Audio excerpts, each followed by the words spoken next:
Existential Quandary, first scenes. Fade in, interior, dank basement, midnight. Superimpose, Chapter 1, Rare Findings, October 27th, 12:05 a.m. A bright full moon pours into a small window of a dimly lit concrete room.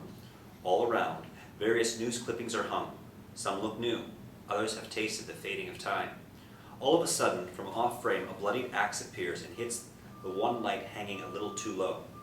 The light begins to sway back and forth.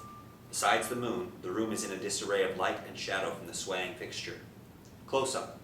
On one of the walls, the camera pans the wall and various headlines from the numerous clippings can be read. Lumberjack Joe strikes again. 13 slain in merciless fashion. Has the Grim Reaper come to Waternook Valley? Christy Swindleton, poor defenseless 8-year-old girl, has been identified as Lumberjack victim. Is Lumberjack Joe just a copycat of a 1930s serial killer? Profound revolutionary details. The light stops swaying as the camera comes to a blank spot on the wall. A bloodied hand enters the frame, placing up a new clipping that reads, "Waternook has become a bloodbath as 3 new victims are found, constructed together in Clyde Park." The date of the clipping reads, October 26, 2012. Perfect. Doesn't it look beautiful? A muffled sound is heard off camera. Oh, I'm dearly sorry. I forgot you're in the chair. Here, let me turn you around. Lumberjack Joe, a tall and skinny man looking to be in his late 20s to early 30s. He's wearing a mask shaped like a skull and a long-sleeved shirt and looks nothing like his name. He walks to one of the corners not touched by light and turns a wheelchair around and pushes it into the light in the center of the room. Some blood can be seen where the moonlight falls. Attached to the chair is a young man with a slightly larger build, looking to be about 17. He has been stripped of all his clothing, and bright red velvet thread can be seen stitched around his frame. His mouth is sewn shut and his eyes pried open. The man stares at the wall of clippings and tries to scream. A small trickle of blood forms around his mouth as some stitches come loose. He tries to move, but the threads are too strong and sewn too deep. Now. You should be proud that I selected you to join my wall. Isn't it a masterpiece? Another muffled scream tries to escape with closed mouth. Lumberjack Joe reaches into his pocket and brings out a scalpel and scoop. As he walks in front of the man, the young man's eyes follow in complete terror. Lumberjack Joe grabs the man's throat and moves forward with the scalpel. Fade to black. Fade in, exterior, Clyde Park, early afternoon. The park is quiet with a few people scattered about. Some joggers here and there and a few parents sitting on benches watching their children play on the playground in the middle of the park. The park is surrounded by dense woods except a small clearing for parked cars. Carolyn Waters, a woman sitting by herself in her early 30s, is reading a newspaper while periodically peering over to watch a little girl playing in the sandbox.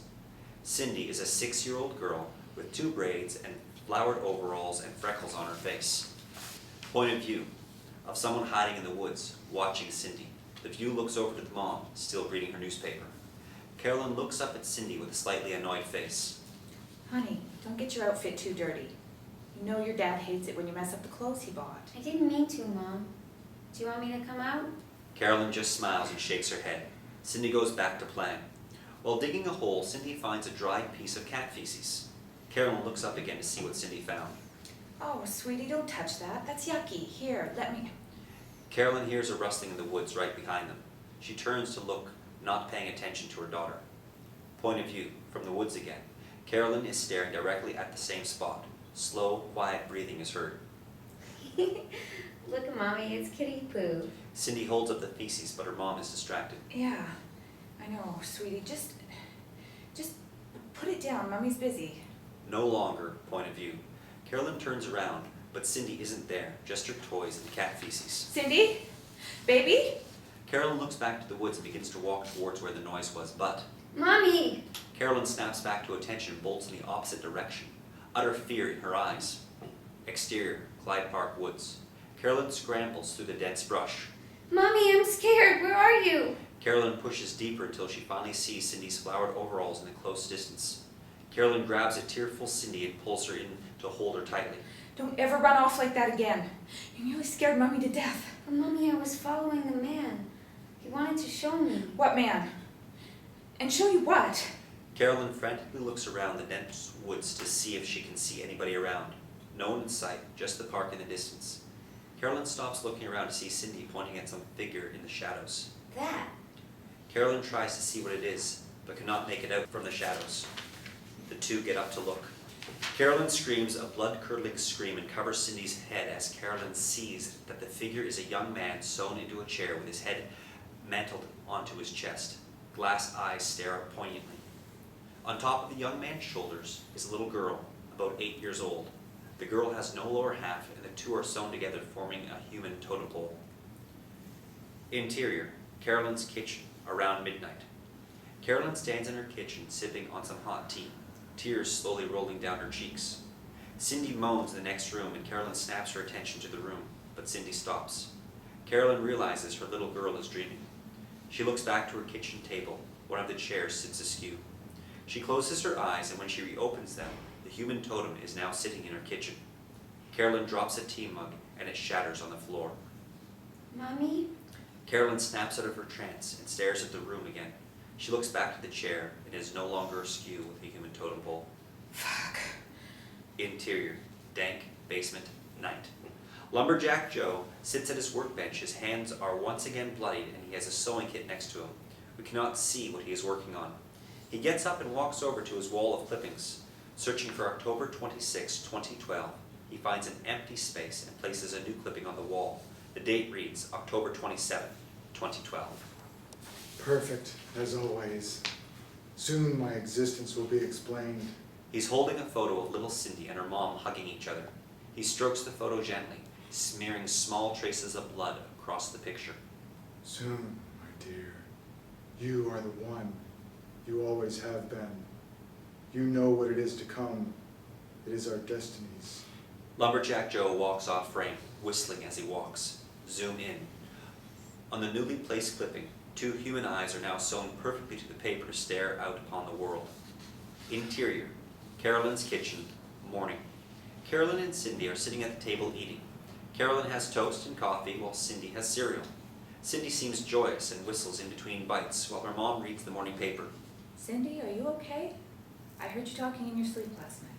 Cindy smiles with a mouthful of cereal and nods rapidly in response. I had a wonderful dream, Mommy. Yeah? What about? It started out dark and bad, but then a man came to me. What man, honey? I don't know his name, but he's sweet. He's got a mask that looks like a funny skeleton. Sounds scary, not sweet. Nuh-uh, he wasn't scary. He protected me from the scary man in the chair from the woods. He said he was watching me and we were connected to each other. He said he would protect me. Carolyn, looking concerned, puts down her coffee. About the man in the chair? Are you okay? You can talk to Mommy. I'll understand. Cindy shakes her head while looking down at her bowl and taking another large bite. No thank you, Mommy. I got a guardian angel now watching me. He told me so. The two simply smile at each other and continue their own breakfast activities. Interior, classroom, afternoon. Cindy is in art class. She sits by herself in the corner, her table littered with clay and Play-Doh scraps. The teacher, Miss Haroldine, a tall, skinny woman dressed conservatively in her mid-30s, walks around viewing the different pieces of art. Good. Good, Penny. Share the blue with George, please, Franklin. Please don't eat that.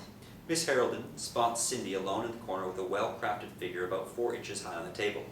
Cindy, why are you alone? I'm sure the others would appreciate it if you joined them. Cindy just continues working on her figure, which is facing away from her. They said my man is too scary. They thought it was weird and didn't want to sit with me. Oh, that's nonsense. I'm sure your statue is beautiful and perfect. Cindy looks up at her teacher and turns around the 4-inch figure that no normal child could make without supernatural abilities. It's a figure of Lumberjack Joe holding a bloody axe with Cindy by his side, looking up at him in earnest admiration. Both Joe's and Cindy's clothes have traces of red Play-Doh mixed into the clay, and Joe is carved into the Lumberjack Joe's figure. Do you really think so?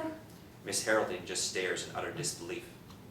Interior, principal's office, a little later. Cindy sits on a chair looking down at the floor. Tears have stained her cheeks. Miss Haroldine is on the phone, while the principal, a short, robust man in his 50s, sits behind his desk watching the phone call. Mrs. Waters, you don't understand. You need to get here as fast as you can. You need to come and see this for yourself. Why can't you just tell me what Cindy did? I'm really busy at work. It's something you have to see. I can't begin to describe it. Please, hurry. Miss Harrelden hangs up the phone and turns to the principal. Do you think it is, that lumberjack Joe serial killer? The principal nods concernedly. I believe it is indeed. Do you think she knows who he actually is? I'm not sure. She just might be too young to fully grasp the crimes he's committed. But wasn't it her and her mom who found that totem in Clyde Park? She must know it's from him, no? I think I heard Cindy saying it was just a bad man. She never gave a name. Interior, principal's office, short while later. Carolyn comes rushing in. Her hair is a mess, looking as though she frantically raced there. Her bag is falling off of her shoulder. Where? The principal points into the corner where Cindy is sitting, staring at the floor, kicking her feet back and forth. Mommy, I made a statue like Miss Haroldine said to do. I followed what she said. So what exactly did she do for me to rush here from an important business meeting? What statue, and why couldn't you just handle it? Mrs. Waters, before you see this, you need to know we are concerned for Cindy, you as well. After Clyde Park the other day, I don't think you've tried to heal, especially your daughter, ma'am. We're moving on just fine. Cindy, stop the nightmares. Please, Carolyn, sit. He points to an open chair in front of him. Carolyn sits down, taking her bag off completely. She looks worried. The principal motions to Miss Harrelden, standing behind Carolyn. She holds back tears and nods. She turns around and opens a file cabinet drawer, pulling out the statue, now dried. Cindy stops kicking her feet and looks up, earnestly watching Miss Harrelden as she walks with the statue clutched against her breast. She places the figure on the desk, turning it towards the mom. Carolyn's face turns ghost white. Tears begin to form. She looks over to Cindy, and Cindy looks back, not quite understanding. Cindy, honey, why did you make this? The angel from my dreams told me to. He showed me how to create art. What angel? Cindy gets up and walks over. That man. He's the funny masked man in my dreams. Carolyn turns her head to see that Cindy is pointing at the Lumberjack Joe figure. Carolyn lets the tears loose and grabs Cindy and pulls her into a bear hug. What's wrong, Mommy? That's my angel.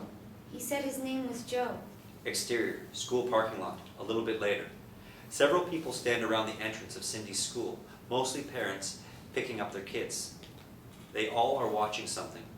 The camera pulls up and back to reveal that several cop cars are zooming down the road, sirens blaring, flashing lights everywhere. Everyone stares in nervousness and amazement. Some parents grab their children and walk to their own cars, fear in everyone's eyes. Carolyn walks out of the school, holding Cindy, tears streaming down her face. She ignores the police as she walks to her own car. Cindy whistles and smiles as her mom places her in the back seat. We have a report of a 187 with 3 DOAs, calling all local units. Repeat, 58th and... The police scanner fades out as whistling fades in. It's the sound of Lumberjack Joe and Cindy whistling in unison. The sound continues as we fade to black, superimpose, to be continued.